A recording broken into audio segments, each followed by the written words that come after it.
So you want to get into the fantasy genre, but you don't really know where to start. Don't worry, girl.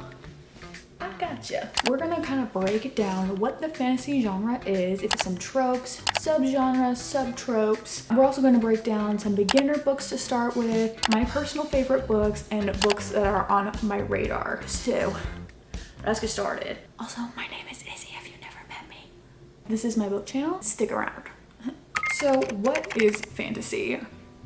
Let's look it up. Faculty or activity of imagining things, especially things that are impossible or improbable. Boom. I came up with that one on my own. No need to fact check me. That was me. That was Webster Dictionary, okay? I don't want to get copyrighted here, okay? Can you get copyrighted for a dictionary? I don't know. Is that copyright? What's the word? Plagiarizing? That's what it is. I feel like a lot of people, when they think of fantasy, they think of like medieval, dragons, fairies, mystical creatures of some sort. And like, yes, that is basically what fantasy is. There's like a ton of different kinds of fantasies. Urban fantasies set in our real world. So there's like cell phones and TikTok. There's like stuff that can happen in our real life, but there's some fantasy elements that are a part of it. Romantasy, which is a romance fantasy. So there's probably a little bit more romance than normal. There's high fantasy. Whenever I think of high fantasy, I think of not complex. Complex is maybe the wrong word. Involved, maybe? Like it's just a lot. There's just a lot of world building. There's a lot happening, probably political wise. It's very heavy on the plot and the world building. That's what I think of when I think of high fantasy. Fairy tales, which is your Beauty and the Beast, Little Mermaid. What other fairy tales can you do? I don't know, just like very like stereotypical stories that we kind of already know, but maybe reimagined a little bit. Cozy fantasies, maybe the plot is not as crazy, it's not as action-packed, it's not as intense or as action-packed as like a normal fantasy. Gothic fantasies, personally, I haven't really read a lot of gothic fantasies. Maybe it's like vampires and witches and I think of gothic things, black and they have swoopy bangs and they love emo music. That's a gothic fantasy for you. And that's like a lot of the subgenres I feel like that are in fantasy. I feel like the most common ones that we hear about is romantasy. There's also some other parts to the fantasy genre, which could be dystopian or sci-fi. So if you hear dystopian, let me look it up for you. Dystopian is relating to or denoting an imagined state or society where there is great suffering or injustice. I feel like a dystopian is kind of like it's our society, but like something really tragic happened and now all of a sudden we are in like a doomsday situation. Some examples: The Handmaid's Tale is a dystopian. The Hunger Games is a dystopian. Dystopians kind of go over a lot of like societal problems or societal changes and really like go into that. Whereas a sci-fi is science fiction. So it's a lot of like, I feel like sci-fi is like a lot of like space. I don't know, like space and aliens are like a huge sci-fi plot device. That doesn't mean that there's not other things that they could do in the sci-fi genre, but I feel like that's like the main thing is like space and aliens and different worlds and stuff like that. That's kind of what sci-fi is. What are some like tropes that are a part of fantasies? Whenever I think of fantasy tropes, I think of like the chosen one. An example, Harry Potter is like chosen one coded. He is the one who, what does he do? He's the chosen one, okay? He's got that lightning bolt, he's got that scar. There's like micro tropes in fantasy as well, which can be a little bit confusing. I feel like when you read more fantasy, you start seeing it happen more often. For example, a lot of romantasy micro tropes involve like, who said that to you? Knife to the throat, and they're like being a little flirty. It sounds a little weird, but like when you start reading it, you're like, oh, that's kind of good. That kind of ate. You know what I mean? There's so many micro tropes that I could not possibly name them all. You will start kind of seeing them a lot happening in, especially romantasy books. They happen a lot. When you read more, look at that. Keep your eye out, keep your eyes peeled on what kind of micro tropes you can find. We kind of got the basics of a fantasy. You're intrigued. You're like, okay, you know what? Maybe this is something I want to dive into. Where should I begin though? If I know someone who hasn't read in like a really long time, these are the books I'm going to recommend for you. Oh.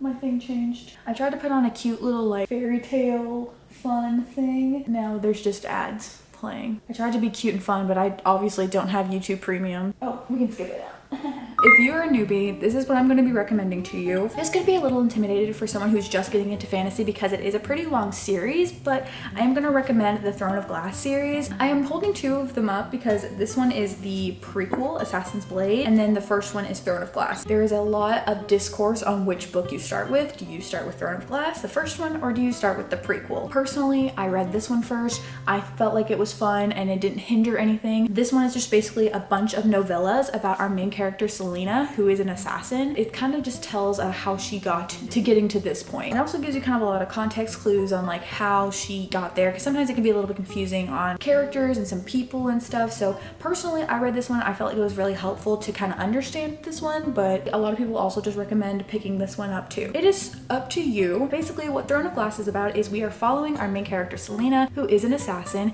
and she's like the best assassin in the kingdom. She is getting into these trials to become the king's champion, and she has to go and like kill all the people he says to kill for her. So she's in like these very deadly trials. This book series just completely changes after you read this one. I feel like it gets so crazy. It is a longer book series. It's 8 books long, so it could be a little intimidating, but I feel like these characters are just so fun. It's so fun to be in a world over characters that you love, in this world that you love so much. If you're in it to commit to it, I highly recommend starting with this series because it is just so fun. The next book I have is Once Upon a Broken Heart by Stephanie Garber. This is a trilogy, which means there's 3 books. Technically, there is a trilogy you can read before you read this one, which is called Caraval. You definitely don't have to read this series to get to this one. You can just read this one. I do like Caraval. I just don't, personally, I only really like this one. I don't really love the second and the third one. It is about a magic carnival that happens once a year. It's about 2 sisters. One of the sisters goes missing and the other one is trying to find her because that is part of the game for that year. This one is the one I definitely recommend. This whole trilogy I definitely recommend. This is about our main character, Evangeline.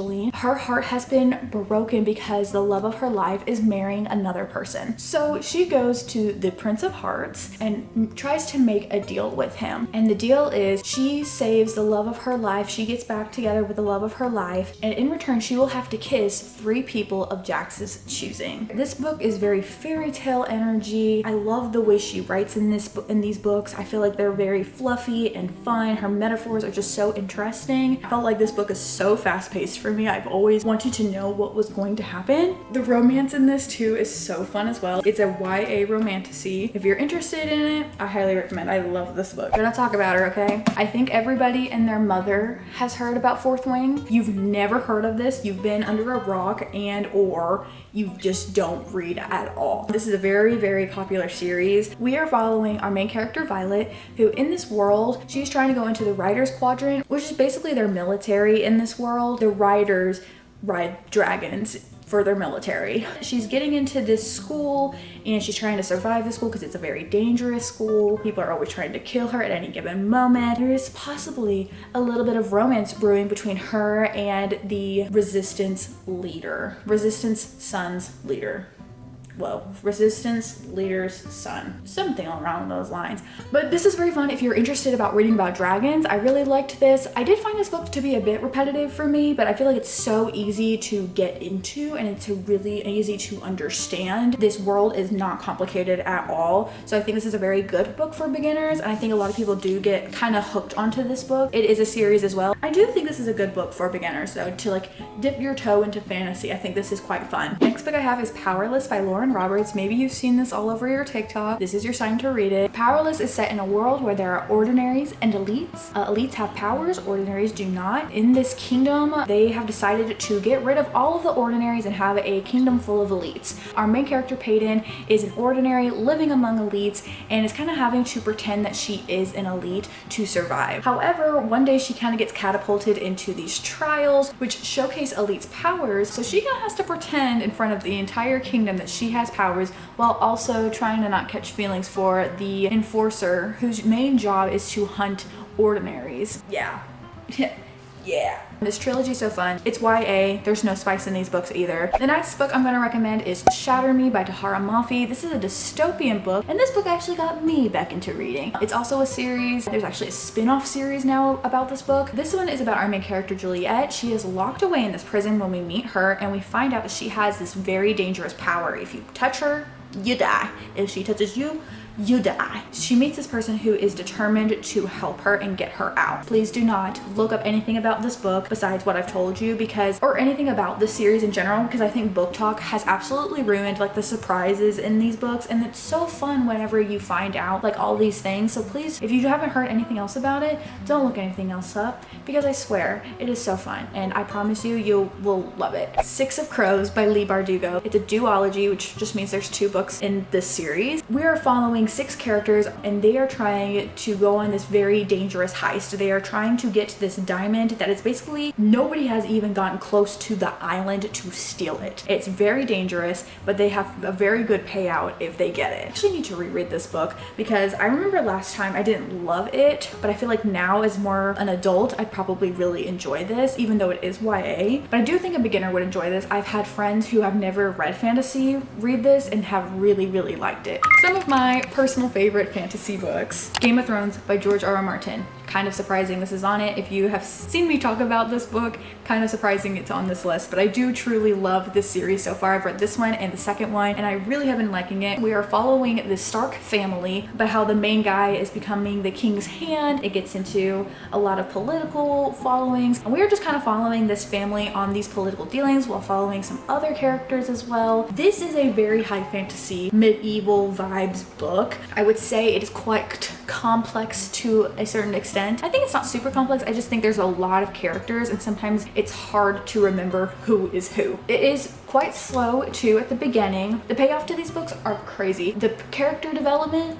goes hard. The plot development goes crazy. If you want to give it a shot, why not? Next book I have is Half a Soul by Olivia Atwater. This is a cozy fantasy about our main character who has lost half of her soul to a fairy. They have stolen it. She meets this magician guy and they kind of go on this quest to find the other half to her soul. It is so fun. It's very Regency, fairy tale vibes, Bridgerton vibe. If you're interested in that, I think you would really enjoy this. I even really love the second one in this series, which is 10,000 Stitches. These 2 books don't have anything to do about like the other characters really. Like they're about different main characters, but I loved both of them so much. I still need to read the third one, but I have enjoyed these so much. They're very bingeable. They're very quick to me. I love a Regency vibe too though. So Pride and Prejudice, Bridgerton, fairies.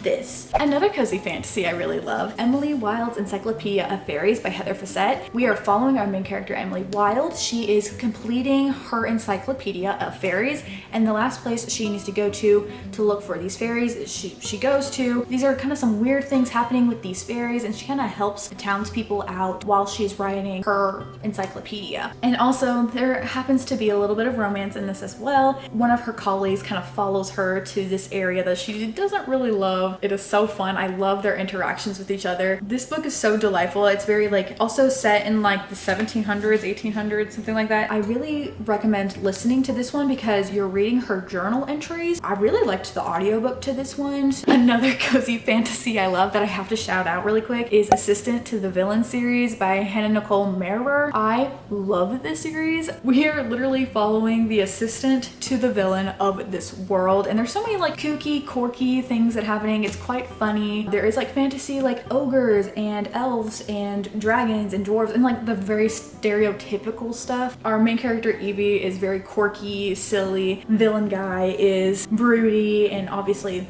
the villain of this town. If you want to give it a chance and it sounds interesting, I thought it was really cute. Next book I have is Legendborn by Tracy Dion. This is a urban fantasy about our main character Bree. She is attending this school and she finds out that there is a secret society based off of King Arthur and the Round Table. So good. There's also some other kind of magic happening as well in these books, but I don't want to say too much about it. This magic in this world is so interesting. It's one of the most like different stories I've heard about the King Arthur stuff. Her writing is also so good. It's YA. I highly recommend this series. It is so fun. I think the friendship in these books is so good. Hey, so it's actually been a couple of days. I had to cut. A lot of things happened yesterday, but we're gonna finish this video out. Also, if you could hear the rain, No, you don't. Actually, maybe you do. Maybe it was kind of soothing. I don't know. One more book to add to my favorites. The Crown of Nyxia series by Carissa Broadbent. There's 3 books technically in the series. 2 of them follow the same characters. 3rd and the 4th one are going to be following best friend technically. We are following our main character, Araya, who is a human in this vampire world. And she is actually the daughter of the,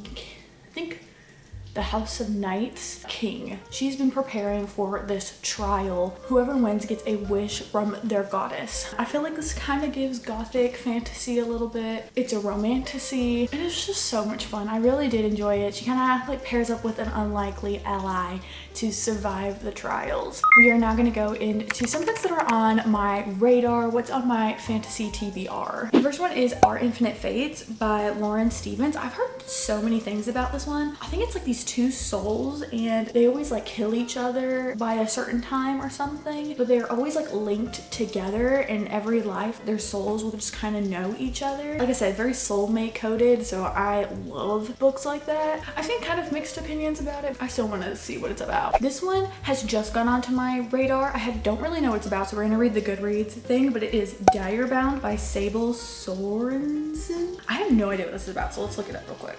Only the worthy survive the bonding trial. She'll risk her life and her heart to be one of them. Marin Cooper has never dreamed of being one of the bonded, the kingdom's elite warriors who form metal links with massive, vicious direwolves. Oh, she's made peace in her life, scraping by in poverty in the shadows of the castle. But then her younger sister is kidnapped, stolen across the border of the immortal monsters her country has spent centuries fighting. Desperate to cross the front and save her sister, Marin enlists in the army, only to discover that there are bonding trials this year, where all soldiers are forced to risk their lives in an attempt to connect with a direwolf. Okay, why does this sound so similar to Fourth Wing in a sense, where they have to bond with a dragon? Sounds kind of similar. Oh, is this gonna be a love triangle? This just recently like has popped up on my TBR because I've seen just so many good things about it. It's got a 4.42 on Goodreads. Intrigued me. Call me basic. The next one I have is Heavenly Bodies by Imani Eerie. Also don't know what this one is about. Let's go look. In a world where no entities exist but the stars, cruel and merciless gods that watch over the world, Alara has been cursed by fate. A prophecy that promises she will fall for a star and it will kill them both. Oh wait, that's what's gonna go. When one descends to wreak havoc on Alara's kingdom, she is forced to flee to the arms of her enemy in the neighboring country. As she learns more about her own magic and the depths of the star's deceit, she also finds herself learning more about the country she is forced to take refuge in, and the enemy prince forced to train her into a weapon. Okay, wait, that sounds so good. Like I said, heard nothing but good things about this book. Romantasy. Fun, enemies to lovers. I feel like romantasy is all like enemies to lovers, I swear to God. The brooding prince and the girl that saves them all. The next book I have is The Rose Bargain by Sasha Payton Smith. I kind of know what this one is about. My friend actually just recently read this and she had told me it's basically like The Selection. And I've been looking for that. I need something where they go to a ball and he fights for her love and like she is like the only one that he loves. Like I need that, okay? Every citizen of England is granted one bargain from the immortal Fae Queen. High society girls are expected to bargain for qualities that will win them suitors, a rare talent for piano in exchange for one's happiest childhood memory. But Ivy Benton's debut season arrives with a shocking twist, a competition to secure the heart of the Queen Fae's son. Yeah, Selection. You already got me there. Like, you already have me. You say Selection? Hey, I'm sad. The Things We Water by Mariana Zapata. This is like one of her first like actually like fantasy books. I've read a ton of her romance books, so I'm very curious to see how she kind of writes a romantasy. I think this one has to do with like a magical puppy or something. Let me look it up. Once upon a time, a girl found a magical puppy and her life was never the same again. Okay, bro, this literally told me nothing. Yeah, so literally the synopsis I gave you, she found a magical puppy. That was literally it. Like I said, I have read a lot of other like Mariana Zapata books. I really like some of her romance books, so I'm curious to see like how she does like a romantasy. Next book I have is Sorcery of Thorns by Margaret Robertson. This girl kind of grows up in this library and she is there to protect the library. I've heard nothing but amazing things about it. Next book I have is The Book of Doors by Gareth Brown. I saw somebody read this and it sounded so interesting. Cassie Andrews works in a New York City bookshop, shelving books, making coffee for customers, and living an unassuming ordinary life. Until the day one of her favorite customers dies right in front of her. Cassie is devastated. She always loved his stories, and now she has nothing to remember him by. Nothing but the last book he was reading. But this is no ordinary book. It is the Book of Doors. That any door is every door. You just need to know how to open them. The tomb now in Cassie's possession is not the only book with great power, but is the one most coveted by those who collect them. Now Cassie is being hunted by those few who know of the special books, with only her roommate Izzy to confide in. I know that's right. She has to decide if she helps the mysterious and haunted Drunman protect the Book of Doors and the other books in his secret library's care from those who will do evil. Okay, that's actually not what I thought that book was about. I thought it was like something similar to like she like goes through like a door and then like she has powers or something. Okay, I was kind of wrong. The last book I have is The Bridge Kingdom by Danielle Jensen. This one kind of has been on my newer TBR, but I have had like my eye on it for like a hot second. I think this one's like about a princess or something. Hold on, let's look it up. Not this being in German. Okay, wait. This Goodreads one that I have pulled up, it's literally in German. The frick? How do I? Here we go. No, it's still in German. Why is this in German? Okay, I just want to read this one. I think it has something to do with a princess and I don't know. Goodreads won't show me. It's in German and I don't know why. So that is my ultimate guide to fantasy. Sorry this video was kind of maybe like a little crazy and a little jumbled up. A lot of things were happening. But yeah, thank you so much for watching this video and I will see you all in my next one. Bye!